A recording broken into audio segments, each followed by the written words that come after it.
उधर पाकिस्तान के लिए पानी का संकट अब एक नया मोर्चा खड़ा हो चुका है, जहां पर भारत के बाद अब अफगानिस्तान भी एक ऐसा कदम उठाने की तैयारी कर रहा है जिससे पाकिस्तान की प्यास और ज्यादा गहरी हो सकती है।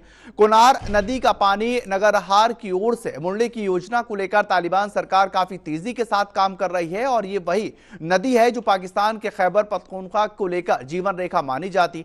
अगर ये परियोजना जमीन के ऊपर उतरती है तो पाकिस्तान की खेती और पीने के पानी के साथ बिजली तीनों मोर्चों पर भारी नुकसान उठाना पड़ सकता है। सवाल अब ये उठता है कि पाकिस्तान एक और जल संकट झेलने के लिए पूरी तरह से तैयार है।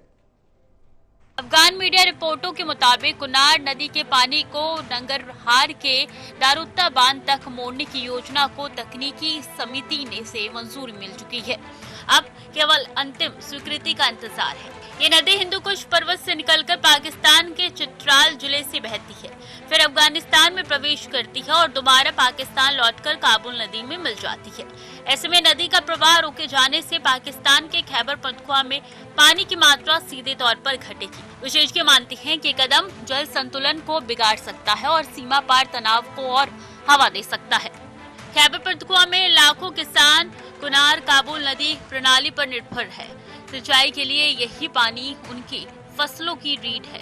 अगर पानी की आपूर्ति घटी तो फसल उत्पादन में भारी गिरावट आएगी। इसका असर सिर्फ किसानों तक सीमित नहीं रहेगा, बल्कि खाद्य संकट और महंगाई भी बढ़ सकती है। इसके साथ ही कई छोटे शहर और गांव इसी नदी से पीने का पानी भी लेती हैं। पानी कम हुआ तो लोगों को पलायन करने पर तक मजबूर होना पड़ सकता है। ये संकट पाकिस्तान की सामाजिक स्थिरता को भी झकझोर सकता है।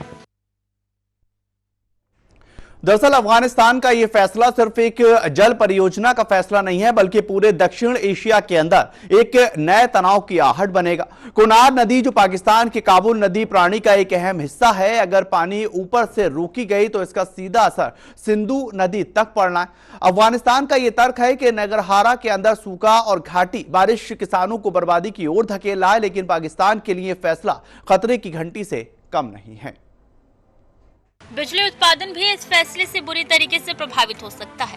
खैबर पख्तूनख्वा में कई जल विद्युत परियोजनाएं काबुल नदी प्रणाली पर आधारित है। पानी की कमी से बिजली उत्पादन घटेगा, जिससे ऊर्जा संकट और गहराएगा।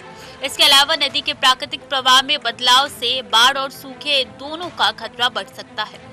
अचानक पानी छोड़े जाने की स्थिति में निचले इलाके में तबाही मच सकती है, जबकि लंबे समय तक पानी रोके जाने से सूखा गहरा सकता है। सबसे बड़ी चिंता यह है कि पाकिस्तान और अफगानिस्तान के बीच पानी को लेकर कोई औपचारिक संधि मौजूद नहीं है।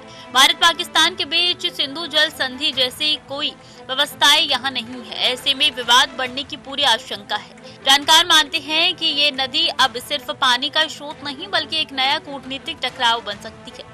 अगर समय रहते बातचीत नहीं हुई तो ये जल संकट राजनीतिक और सुरक्षा संकट में बदल सकता है। पाकिस्तान के लिए कुनार नदी सिर्फ एक जलधारा नहीं, बल्कि जीवन रेखा है। लेकिन अफगानिस्तान की नई योजनाएं इस जीवन रेखा को कमजोर कर सकती है। नंगरहार के किसानों को राहत देने के नाम पर लिया गया यह फैसला खैबर पख्तूनख्वा में सूखे और अस्थिरता को जन्म दे सकता है।